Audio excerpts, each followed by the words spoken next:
అందరికీ నమస్కారం. Jamie Prem's YouTube ఛానల్కి స్వాగతం. అలనాటి ఆణిముత్యాల శీర్షికలో ఈరోజు విజయవంతమైనటువంటి జానపద చిత్రం గురించి మనం టాపిక్. ఆ సినిమా పేరు గులేబ కావళి కథ. పాట పేరు కలల అలలపై తేలెను మనస్సు మల్లె పువ్వై అనే పాట గురించి మన టాపిక్. ఈ వీడియో పూర్తిగా చూడండి, ఆసక్తికర అంశాలన్నీ చివరిలోనే ఉన్నాయి. ఇది ఈ సినిమా చెప్పాలంటే ఆ రోజుల్లో చాలా అద్భుతాన్ని సృష్టించిందనమాట. గులేబి కావళి కథ మంచి జానపద చిత్రం. ఇది అన్ని చాలా కేంద్రాల్లో ఇది విజయవంతంగా నడిచింది. అయితే ఇందులో ఎన్టీ రామారావు గారి నటన, ఆయనకి సరిజోడి ఈ జమున గారు చాలా అద్భుతంగా నటించారని ఆ రోజుల్లో అందరూ కూడా చాలా చాలా పెద్ద క్రేజ్ ఈ జంటకు అనమాట. ఈ పాట రాసిన వారు విశ్వంబర కావ్య సృష్టికర్త, జ్ఞానపీఠ అవార్డు గ్రహీత అయినటువంటి డాక్టర్ సి నారాయణ రెడ్డి గారు రాశారు. సాహిత్యం అంటే సినారే. సాహిత్యంలో కొత్త పదాలు సృష్టించడంలో స్పెషలిస్ట్ ఆయన రాసిన ఒక పాటలో నన్ను దోచుకొందువటే వన్నెల దొరసాని అనే పాట గురించి ఆనాడు ఒక పెద్ద చర్చ జరిగింది. ఎందరో ప్రశంసలు కూడా కురిపించారు. వన్నెల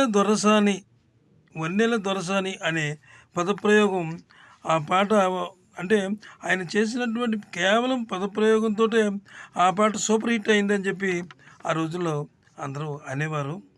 సినారే అంత గొప్ప రచయిత అని అందరికీ తెలుసు.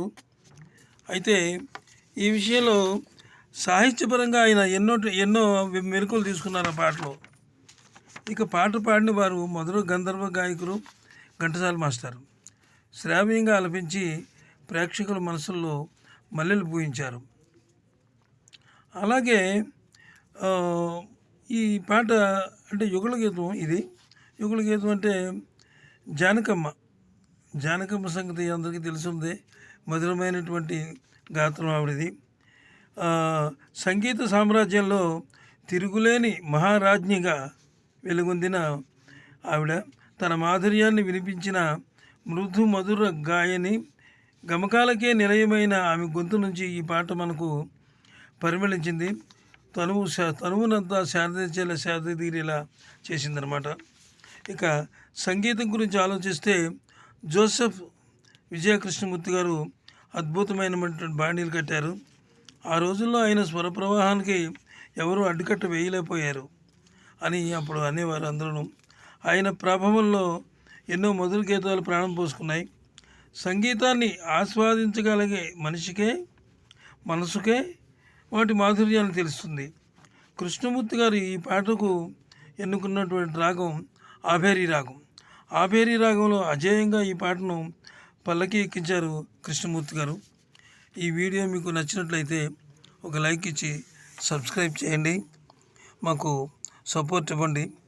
మీ సపోర్ట్తో ఇంకా మంచి అంటే చాలా అద్భుతమైనటువంటి పాటలు ఉన్నాయి. వాటిలో విశ్లేషణ కూడా నేను చేయగలను. నమస్తే, సెలవు.